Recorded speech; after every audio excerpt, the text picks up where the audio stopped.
Pork chops are cooking. We got cabbage are boiling. I'm going to put some black-eyed peas on. And we're going to make some fried cornbread. And that's what the recipe is going to be today, is good old fried cornbread. Now I got me some good old Crowder peas in my pot here, and I just want to show y'all. I love Crowder peas. They're just little teeny little peas. They're so good. And it's got a few little snap green beans in it.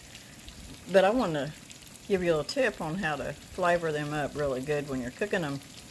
Just like today, I'm cooking them with fried pork chops. I just open them up, dump them in there, and put a little bit of pepper in there, and then I take just a little bit of my grease out of my pan from frying pork chops and put them in here with my Crowder peas. And you talk about tasting good now. It makes them peas taste really good.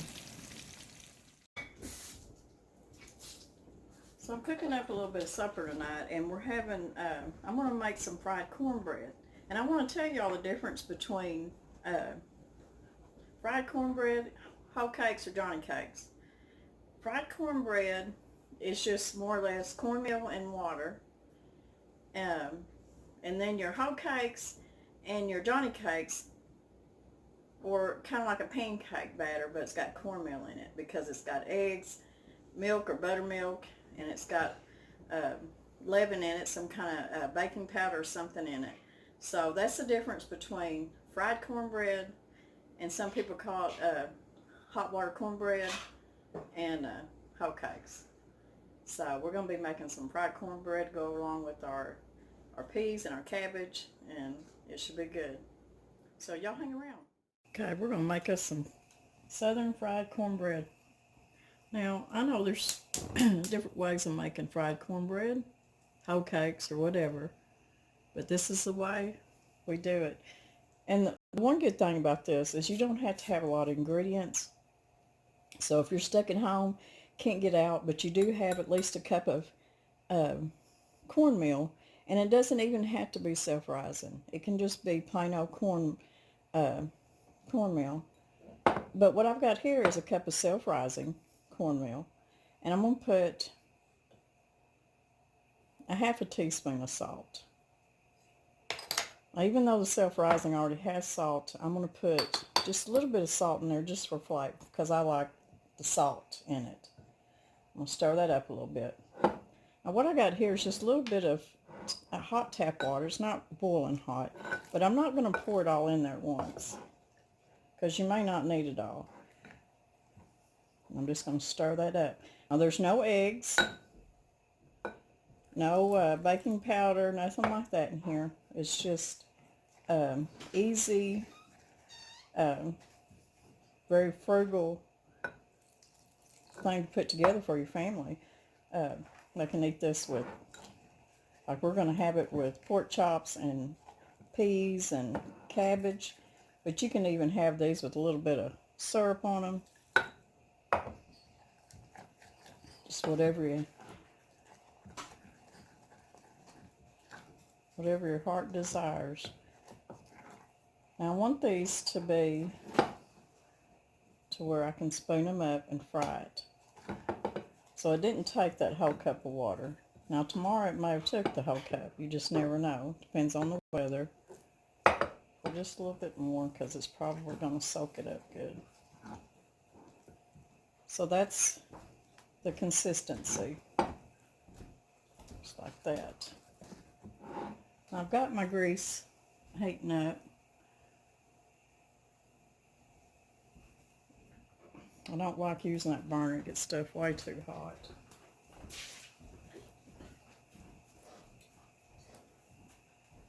So I may switch burners real quick. Get this out of the way.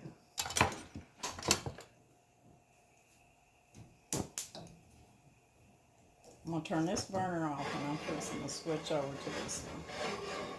Because that one just... This is my burner for canning right here, or just really needing to get something boiling really good.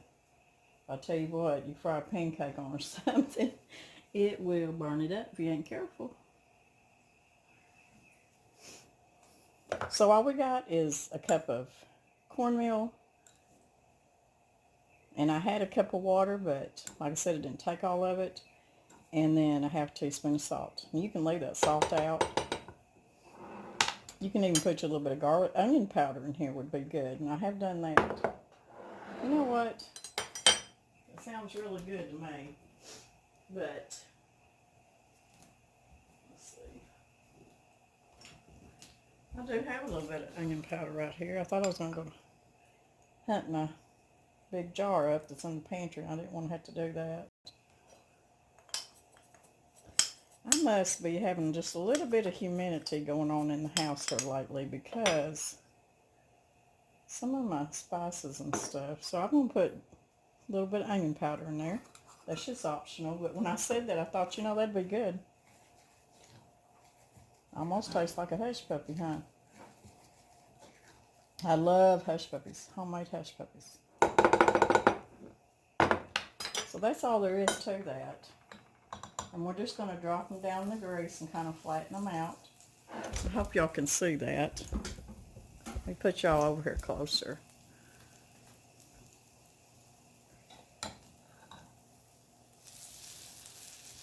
You can make them as big or as little as you want.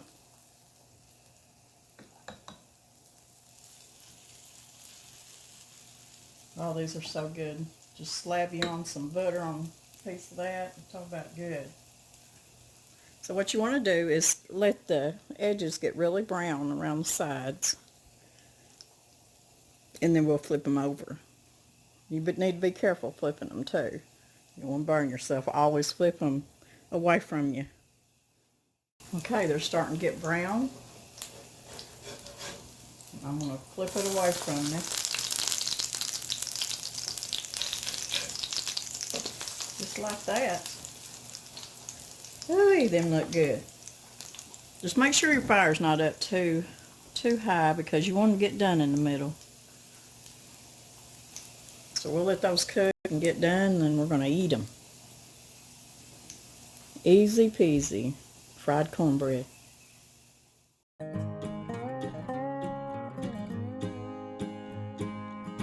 Cup of cornmeal and a little bit of water, and you can have you some bread. Y'all come back. Come back and see us, and God bless everybody.